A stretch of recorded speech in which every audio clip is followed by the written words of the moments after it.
Dieu connaît tout, Dieu sait tout.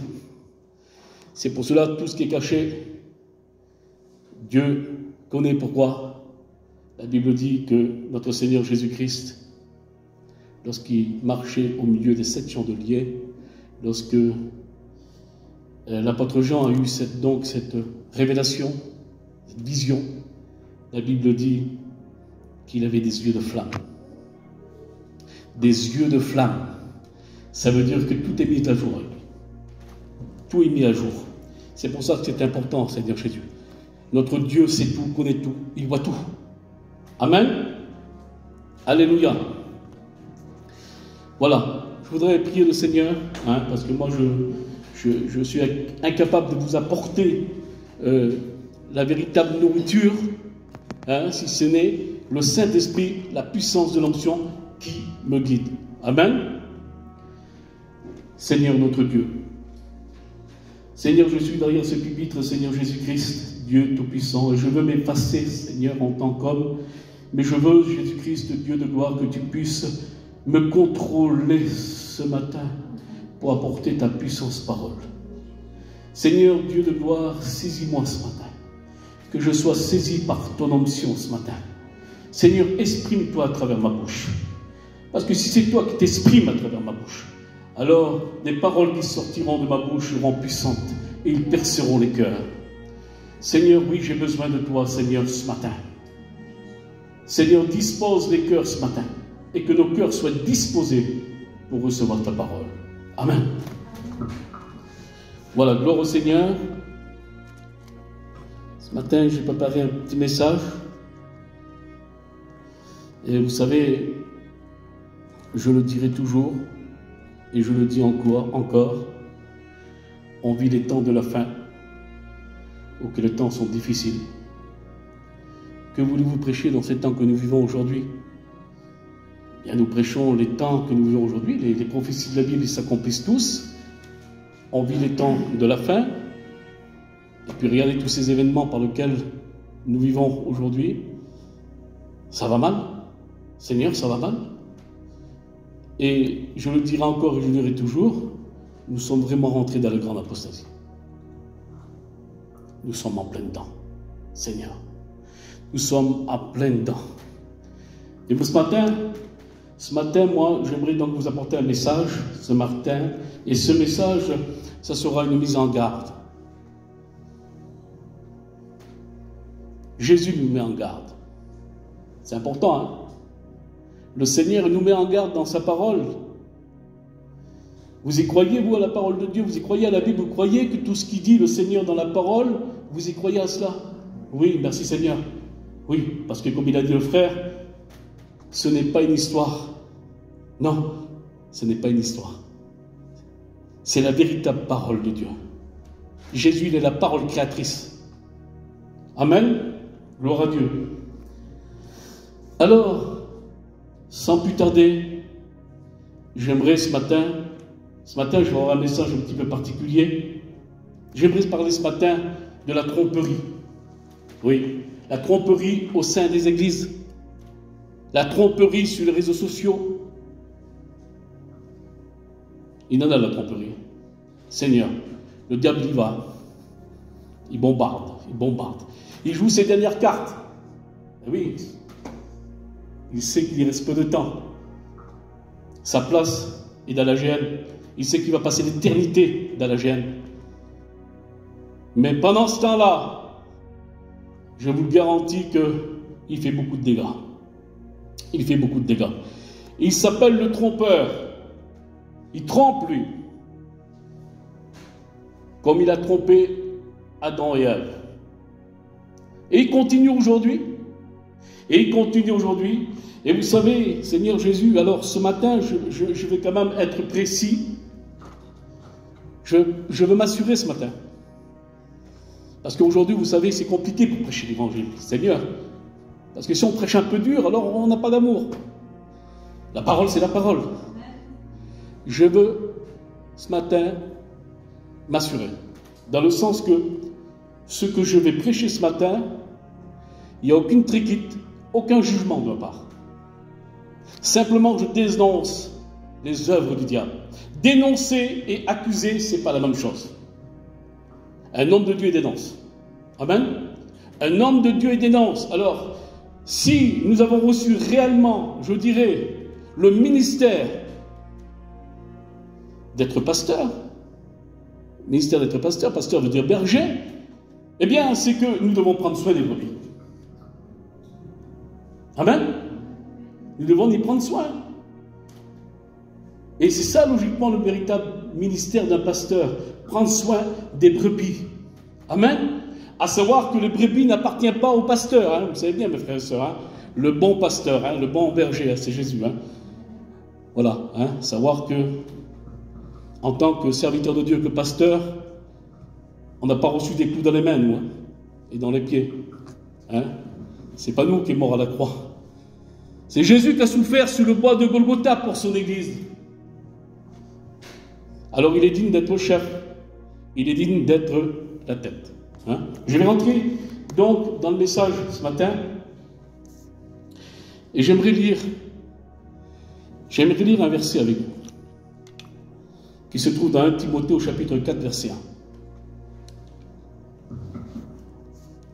1. 1 Timothée chapitre 4 et verset 1.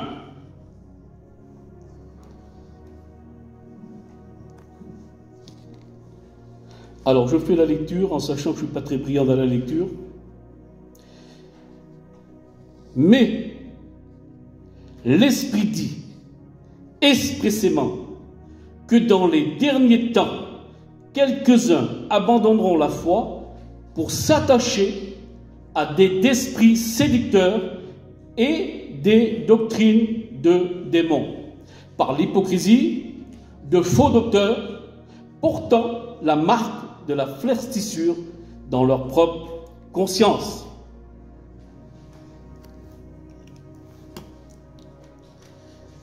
Mais l'Esprit dit expressément. Ce qui veut dire c'est l'Esprit qui parle. C'est pas l'apôtre Paul qui s'affiche. C'est Dieu qui parle. Mais l'Esprit dit expressément que dans les derniers temps, beaucoup perdront la foi, s'attacheront à des esprits séducteurs. Bon, là il est question des esprits séducteurs. Il est question des esprits séducteurs. Là il est marqué des esprits séducteurs. S'il est marqué dans la Bible des esprits de séducteurs, c'est qu'il y a des esprits de séducteurs, mes frères et sœurs. Et non, non. Il y a des esprits de séducteurs qu'il séduit. C'est pour cela l'importance aujourd'hui. Vérifiez vos Bibles. Lisez la parole de Dieu. Que le Saint-Esprit vous illumine et qui vous fait comprendre la parole de Dieu. C'est important. On vit les temps de la fin. On vit dans la grande apostasie. L'erreur dans l'Église. Et vous savez, je regarde un petit peu sur les réseaux sociaux. Et j'étais en train de regarder là, et je me disais quel désordre, Seigneur. Tout le monde se m'enseigne. Et c'est pour cela que Jésus dira, il s'élèvera de foule. Non, Seigneur. On vit des temps vraiment difficiles, mes frères et sœurs, de ne pas se laisser séduire. Parce que la Bible dit qu'il serait peut-être dangereux même pour les élus de Dieu. Si la Bible dit, c'est que c'est important. J'ai fait un message à ce sujet et je l'ai mis sur ma chaîne YouTube. Une sœur m'a contacté. Elle m'a contacté et elle m'a dit « Je te remercie, mon frère. » Parce que j'étais vraiment repris par le Seigneur. À travers cette vidéo, à travers ce message que tu as porté. Parce que je me suis nourri de la mauvaise nourriture pendant très longtemps sur les réseaux sociaux. En écoutant des faux serviteurs de Dieu, qui n'étaient pas des vrais serviteurs de Dieu. Et moi, je me suis nourri de l'erreur, elle m'a dit. Et je demande pardon à Dieu. Et elle a dit, j'ai demandé pardon à Dieu Parce qu'il y a combien qu'il est important? Mes frères et sœurs, une brebis du Seigneur, elle se nourrit de la bonne herbe fraîche. Elle se nourrit de la bonne nourriture, pas de la mauvaise nourriture. Jésus dira, je connais mes brebis, mais mes brebis, elles me connaissent. Et si nous connaissons le bon berger, car le bon berger nous amène dans de verts pâturages où il y a de la bonne herbe fraîche, la parole véritable, les saintes écritures, on se nourrit de la bonne nourriture. Et si on se nourrit de la bonne nourriture, notre croissance spirituelle va faire qu'augmenter. Vous comprenez l'importance? Mais si on se nourrit de la mauvaise nourriture, c'est notre foi qui va prendre un coup. Je dirais même, on fera peut-être une crise de foi, tiens. Non, mais c'est la vérité. C'est notre foi qui va prendre un coup. Et à combien qu'il faut faire attention, mes frères et sœurs, dans ces temps qu'on vit aujourd'hui.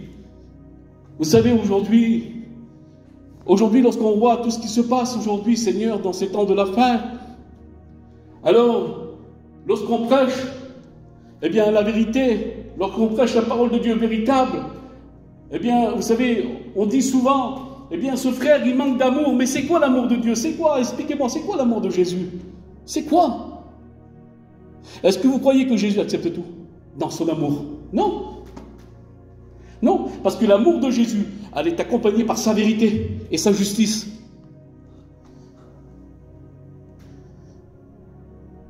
Jésus n'accepte pas tout. Jésus n'accepte pas tout, mes frères et sœurs. Et aujourd'hui, qu'est-ce qu'on en a fait? Et aujourd'hui, ce qui se passe, c'est qu'il y a un faux évangile qui court. Et ce faux évangile-là, c'est quoi? C'est que le chrétien peut faire ce qu'il veut. Il peut faire ce qu'il veut, le chrétien, aujourd'hui. Ça, c'est un faux évangile. Ce n'est pas l'évangile de la Bible. On ne peut pas faire ce que nous voulons. Seigneur, c'est vrai. Si nous sommes des véritables brebis, et si nous suivons le bon berger, alors on ne peut pas faire n'importe quoi. Vous comprenez ce que je veux vous dire, mes frères et sœurs? C'est important, Seigneur Jésus. Parce que Jésus dit, prenez garde. Prenez garde. Gardez-vous des faux prophètes. Ils viennent au-devant de vous, en vêtements de brebis, mais au-dedans de eux, ce sont des loups ravisseurs. Si le Seigneur le dit, vous savez, la parole de Dieu, elle est ancienne. Elle ne date pas d'aujourd'hui. Les Écritures sont anciennes. Mais ce qui a été dit là, il y a un peu plus de 2000 ans de cela, la parole de Dieu ne reste pas tout simplement pour à l'époque.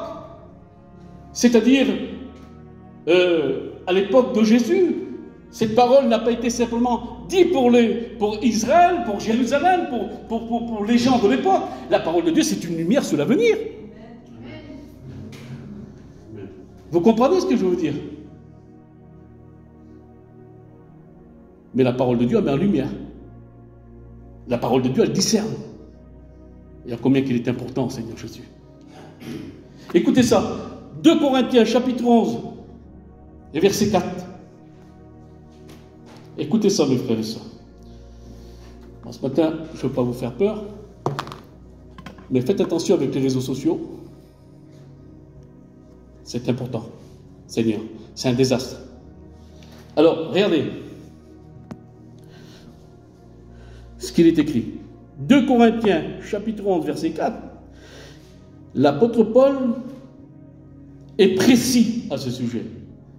Car si quelqu'un vient vous prêcher un autre Jésus que celui que nous avons prêché, ou vous recevez, et c'est là que c'est important, ou vous recevez un autre esprit que celui que vous avez reçu, ou un autre évangile que celui que vous avez embrasé, vous le supportez fort bien. Voici ce que dit l'apôtre Paul. Si vous recevez un autre esprit que celui que vous avez reçu. Vous savez, au temps des apôtres, des faux prophètes, ils en avaient au taquet. Des faux serviteurs de Dieu qui venaient l'avaient au taquet. C'est pour ça que l'apôtre Paul, il insistait avec les épîtres, ses lettres. Et c'est comme cela, eh bien, qu'il avertissait le jeune Timothée. Il avertissait, pourquoi? Parce que vous savez, la chose qui est très importante, c'est que l'apôtre Paul nous enseigne au sujet au sein de l'Église. Dehors, ça ne nous regarde pas. C'est pour cela que l'apôtre Paul dira, ne jugez pas celui de dehors, mais occupez-vous de l'intérieur. Le dehors ne nous regarde pas. Mais l'apôtre Paul nous met en garde au sujet.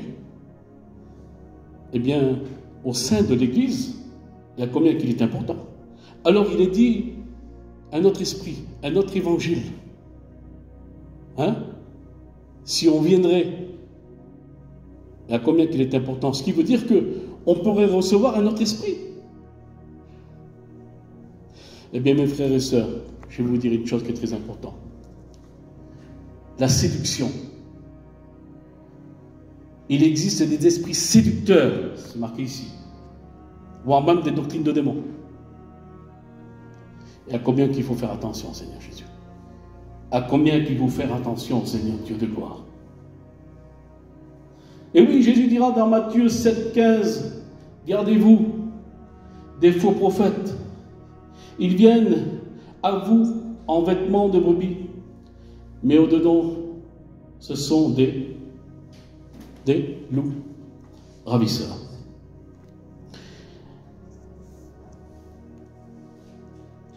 C'est pour cela qu'il est très important d'avoir un peu de connaissance au sujet de la parole de Dieu, de ne pas être naïf. Voilà, le mot est là. Naïf, ça veut dire croire tout. Je crois que dans les temps qu'on vit aujourd'hui, ces temps de la fin, c'est plus le moment d'être naïf. C'est plus le moment de croire tout, on vit la fin. Attachons-nous à la parole de Dieu. Attachons-nous à la vérité. Qui dira Jésus? Celui qui m'aime, c'est celui qui garde mes commandements, qui me garde ma parole. Celui-même. Accrochons-nous à la vérité, c'est important, mes frères et sœurs. Seigneur Jésus, accrochons-nous à la vérité. Parce que aujourd'hui, il y a trop de tromperie. Il y a trop de tromperie. Et je vous garantis, pour celui qui navigue sur les réseaux sociaux et qu'il écoute un tel, je vous le dis, si vous avez de la connaissance, si vous pouvez discerner ce qu'il a été enseigné, eh bien je dis vous pouvez y aller. Mais si vous ne pouvez pas le discerner, n'allez pas. Parce qu'après vous allez écouter, vous allez croire, donc vous allez manger cette mauvaise nourriture. Alors il y a de bons serviteurs de Dieu.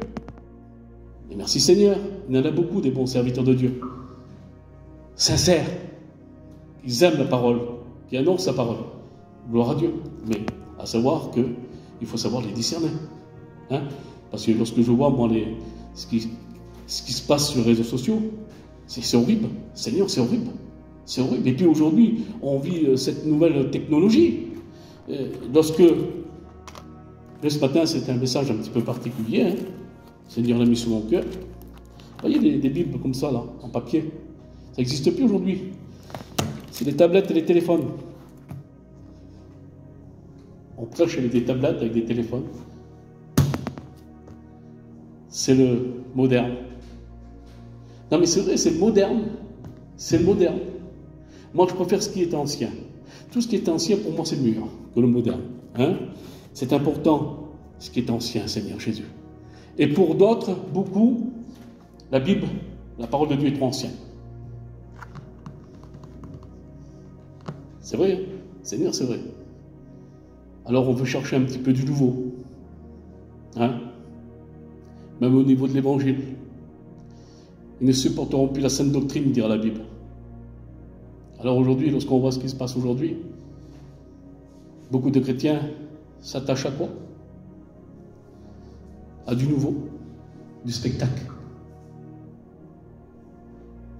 C'est la vérité, Seigneur, du spectacle. Lorsqu'on regarde ce qui se passe aujourd'hui dans certaines églises évangéliques, avec cette doctrine qui est en vogue, la doctrine des souffleurs, à coups de veste, là. C'est du spectacle. Des coups de veste. Ils se rabattent par terre, là, on dirait qu'ils font des crises d'épilepsie. C'est la vérité, Seigneur, c'est horrible, c'est pas beau à voir. Tout ça, c'est des fausses doctrines. Où dans la Bible, les apôtres nous ont mis des coups de veste? Oui. Oui, la Bible dit que l'apôtre Paul, lorsqu'on touchait le vêtement de l'apôtre Paul, ils étaient guéris. Ça, c'est écrit. C'est écrit. C'est même écrit que lorsque l'apôtre Pierre marchait, son ombre passait devant les gens qui étaient malades, ils étaient guéris. Ça, c'est biblique, c'est marqué. Alors, vous savez comment il se réfère à ce sujet? Cette doctrine de souffleur? Eh bien, il se réfère au manteau d'Élie. Ils disent que c'est biblique, à savoir le manteau d'Élie. Oui, mais bon, que ce soit Élie et que ce soit Élisée, ils n'ont pas mis des coups de veste, ça. Vous comprenez ce que je veux dire? Et les gens, des chrétiens, je dirais bien qu'ils sont mal affermis, ils aiment ces choses-là, alors qu'il y a du monde, alors qu'il y a du peuple. Vous savez, les gens aujourd'hui, regardons le monde. S'il y a du monde, ils disent ça marche. Mais en réalité, si on laisse tout faire en tant que dirigeant dans l'Église, si on laisse tout faire, on a 200, 300 membres, là il n'y a plus de place. Mais moi je crains l'Éternel, je crains Dieu. Et l'importance, c'est qui aura la responsabilité? Qui c'est qui va rendre des comptes à Dieu? C'est le dirigeant de l'Église. Eh oui, on n'a pas le droit de laisser tout faire. Non. C'est pas la quantité qui est importante devant Dieu, c'est la qualité. Parce qu'en réalité, Seigneur Jésus, moi, je veux sauver. Je veux sauver. Mon désir à moi, c'est sauver. Moi, j'ai l'amour des âmes. Moi, ce que je veux, c'est remplir le ciel. Pas un local, mais le ciel. Que ce soit des sauvés. C'est le but.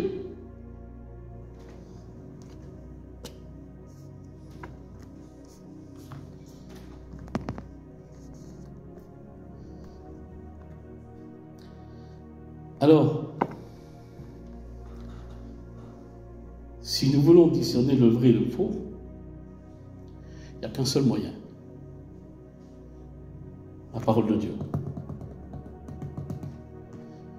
Elle met à jour, elle met en lumière. Et il faut faire attention aux faux enseignants. C'est la vérité, c'est biblique. Il n'en a autant qu'aujourd'hui, c'est la fin.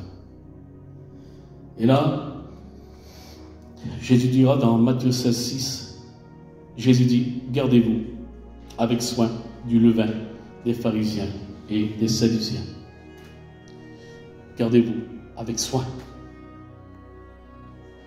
Il le dit bien, il est précis le Seigneur, gardez-vous avec soin. Du levain. Et quand Jésus a dit cela, les disciples n'avaient pas compris, ils croyaient que c'était au niveau du pain. Mais là, Jésus parlait de l'enseignement. Et puis dans Matthieu 16, 12, il dira ceci, de se garder de l'enseignement des pharisiens. Il est question de l'enseignement. Et je crois qu'aujourd'hui, faisons attention après ce qui est enseigné. Soyons prudents. On n'a pas à écouter n'importe qui. Vous comprenez l'importance? Parce que vous savez, Seigneur, Jésus, je pourrais en dire, j'ai des choses à dire, j'ai beaucoup de choses à dire, mais je ne veux pas y aller trop loin. Je ne veux pas y aller trop loin dans ce que je veux dire, mais j'ai des choses à dire, Seigneur Jésus, à ce sujet. Mais je vais couper à ce sujet-là, mais j'irai pas trop loin. J'irai pas trop loin. Mais il faut savoir une chose, mes frères et sœurs, que l'apôtre Paul dira dans Galates au chapitre 1, verset 8, quand un ange du ciel annoncerait un autre évangile que celui que nous, vous, avons prêché, qu'il soit anathème, qu'il soit maudit. sérieux les choses de Dieu. Seigneur, c'est du sérieux les choses de Dieu. C'est du sérieux les choses de Dieu. Si nous aimons Jésus, nous aimons sa parole. Et c'est là, en vérité, que nous voyons un chrétien qui aime vraiment le Seigneur. Il s'attache à sa parole. Il s'attache à sa parole. Et tout est là, Seigneur. C'est important, mes frères et sœurs. C'est important. On vit les temps de la fin où que la grande apostasie est en vogue. Nous voyons tout ce qui se passe aujourd'hui. C'est impressionnant, Seigneur Jésus. C'est impressionnant ce qui se passe aujourd'hui. Persévérons jusqu'à la fin. Il faut persévérer jusqu'à la fin, Seigneur. Aujourd'hui, je vous le dis, la vérité, Seigneur, je me laisse conduire par le Saint-Esprit, je me laisse conduire par l'onction de Dieu. Mais aujourd'hui, on ne dénonce plus le péché dans les églises. C'est fini. C'est terminé, Seigneur. Le péché n'est plus dénoncé. Pourquoi? Parce qu'aujourd'hui, ce qu'on veut, c'est les adeptes, le monde dans l'église. Alors, si on dénonce le péché, bien sûr qu'en dénonçant le péché, il n'y aura pas beaucoup de monde. Beaucoup partiront, ça ne va pas leur plaire. Je peux vous partager un songe que j'ai fait. Je vais vous partager un songe. Je me retrouvais dans une église immense. Immense. Il y avait du monde. C'est impressionnant. Le monde qu'il y avait dans cette église. Mais tout allait pour le mieux dans cette église. Mais moi, tout simplement, dans cette église, j'étais là. Et je voyais juste. Tout allait pour le mieux. Il y avait des prédicateurs qui prêchaient. Alors, il y avait des offrandes, il y avait tout. Il y avait les chants cantiques, il y avait tout. Et là, écoutez-moi bien ce que je vais vous dire. Le Seigneur, il me dit quelque chose d'important. Il me dit, regarde derrière au fond. Je regarde derrière au fond. Je vois des personnes avec un voile sur le visage, qui cachaient leur visage. C'était des chrétiens. Et le Seigneur me dit, va vers eux. Et lorsque j'allais vers eux, le Seigneur me dit là, retire le voile. Écoutez ça, c'est puissant, le son que j'ai fait.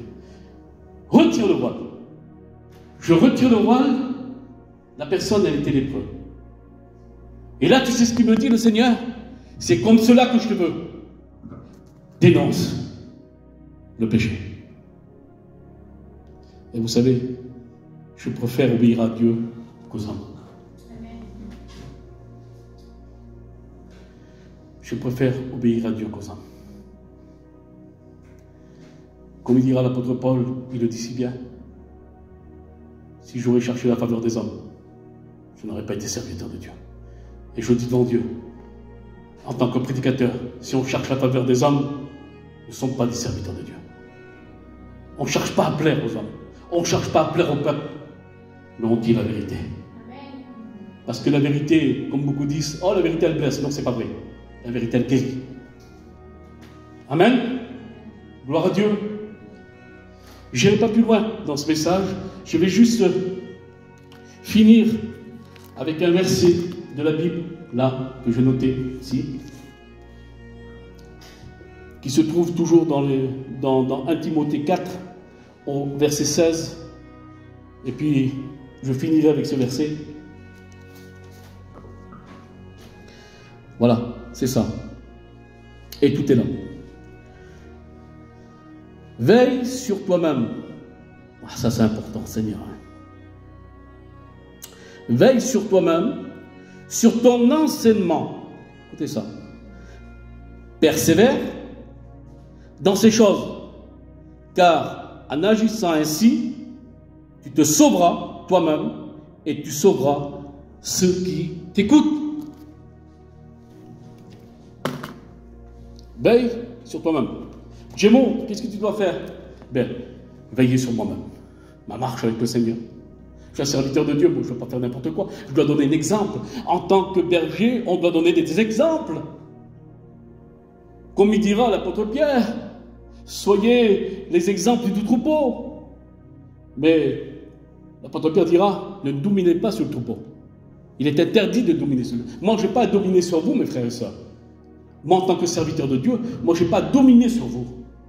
Mais simplement, je dois être un modèle derrière ce pupitre. C'est important. Être un modèle. Mais pas qu'ici, simplement. Pas que dans ce lieu. Mais aussi dans ma vie. Dans ma vie, dehors. Être un modèle. Et à combien qu'il est important, Seigneur. Oui, je veille sur moi-même. Oui, mais je veille aussi sur l'enseignement. C'est important. Alors il dit à l'apôtre Paul, persévère dans ces choses-là, et tu te sauveras toi-même. Vous imaginez un peu? Puis après, tu sauveras celui qui t'écoute. Amen. On va prier le Seigneur.